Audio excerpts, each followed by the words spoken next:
পৃথিবীর নিয়ম বড়ই অদ্ভুত।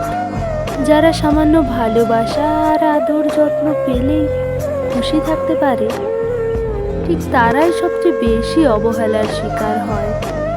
যাদের চাহিদা খুবই নগণ্য, যারা অল্পতেই খুশি, যারা কেবল ভালোবাসাতেই সুখ খোঁজে, তারাই হয় পৃথিবীতে চরম অসুখী।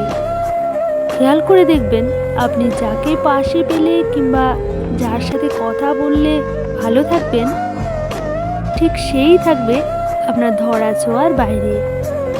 আপনি যদি একজন চঞ্চল কিংবা রসিক স্বভাবের মানুষ হন, তবে সম্পর্কের অপর পক্ষের মানুষটা হবে বড্ড গভীর এবং বেরসিক টাইপের। সামান্য ভালোবাসা আদর যার চাহিদা, তার চাহিদাই কখনো পূরণ হয় না। মানসিক যন্ত্রণায় হতভম্ব হয়ে পড়ে থাকলেও কেউ খোঁজ নেয় না। পৃথিবীর এই নির্মম বাস্তবতা মানুষকে আজীবন ভোগায়।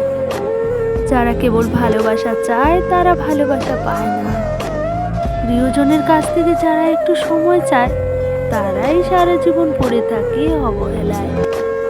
অথচ কেউ দেখে না এই সুন্দর হৃদয়গুলি দিনের পর দিন কতটা অবহেলা, আঘাত, যন্ত্রণা সইতে সইতে শুনশান নীরবতায় হারিয়ে যায় চোখের পলকে।